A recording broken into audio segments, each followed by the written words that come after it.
नमस्कार, भारतीय न्यूज़ 24 में आपका स्वागत है। राजनीति में रावण और शूर्पणखा चल रहा है। ये खड़गे हैं, मल्लिकार्जुन खड़गे। हाल ही में कांग्रेस ने इनको अपना अध्यक्ष बनाया है। उम्र दराज हैं, लेकिन कहीं न कहीं दिमाग से कुछ कमज़ोर प्रतीत होते हैं। जहाँ देश गंभीर समस्याओं से जूझ रहा हो, वहाँ हल्की बात करके देश में और संकट पैदा नहीं करना चाहिए। बहुत सारी बातें हैं करने के लिए, जनता की तमाम समस्याएं हैं, देश की लाखों लाख समस्याएं हैं, उन पर बात करनी चाहिए। पब्लिसिटी के लिए ये भी हो सकता है, लेकिन एक ओछी हरकत करके या छोटी बात करके पब्लिसिटी हासिल करना ये ठीक नहीं है। मोदी को इन्होंने कहा कि मोदी रावण हैं, इस बात पर भूचाल आया। ये मोदी ने कहा है कि क्या मैं रावण हूँ, ये रावण बताया है मल्लिकार्जुन खड़गे ने मोदी को। इस बात को लेकर के, चूँकि मीडिया भी फालतू रहता है इस मामले के लिए, जनता की जो समस्या, जनता जो महंगाई से मरी जा रही है, कमर टूटी जा रही है, परेशान है, इलाज नहीं मिल रहा, प्रॉपर एम्बुलेंस नहीं मिल रही, इन पर मीडिया भी अपना ध्यान फोकस नहीं करती है। मीडिया भी इस तरह की कुछ लीक पॉइंट ढूंढती रहती है। जैसे ही खड़गे ने कहा कि मोदी रावण हैं तो भूचाल आ गया। उधर ये रेणुका चौधरी हैं, इन्होंने कहा कि मोदी ने मुझसे जब शूर्पणखा कहा था तब किसी को कोई दर्द नहीं हुआ, पीड़ा नहीं हुई, कसक नहीं हुई। ऐसा क्यों?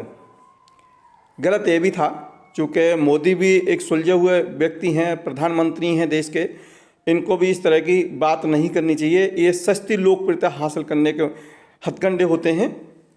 काम करके भी लोकप्रियता हासिल की जा सकती है। एक नारी को भरी सभा में एक शूर्पणखा कहना ये उचित नहीं था।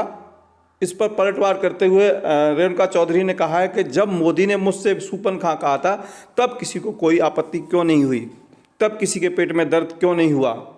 आज मल्लिकार्जुन खड़गे ने मोदी को रावण बताया तो पूरे देश में भूचाल आ गया। ये मोदी की विशेषता है, बीजेपी की विशेषता है कि वहाँ अगर छोटी बात भी होती है तो उसका एक कैंपिंग की जाती है।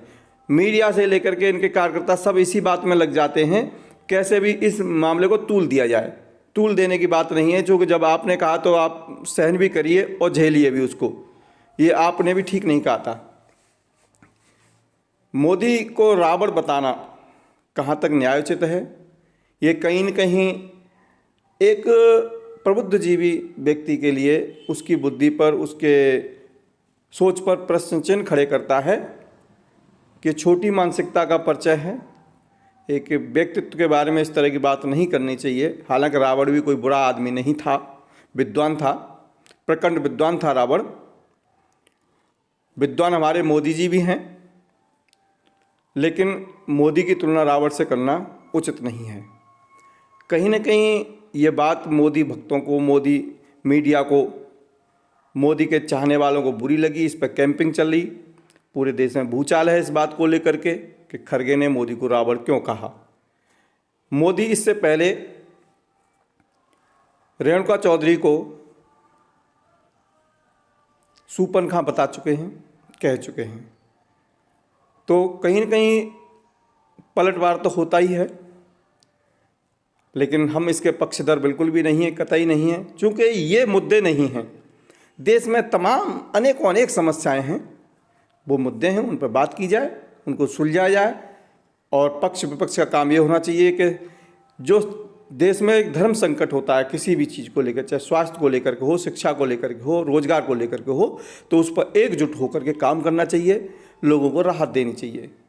लेकिन चूँकि पैसा जनता का है, इनके तमाम अय्यासी, तमाम इनके संसाधन होते हैं, तमाम इनके कहते हैं विलासिता के साधन, उन पर खर्च होता है, इन्हें कोई चिंता फिक्र नहीं है। ये इस तरह की होची हरकत करते रहते हैं और करते ही रहेंगे। आप देखते रहिए भारतीय न्यूज़ 24, निर्भीक आवाज़।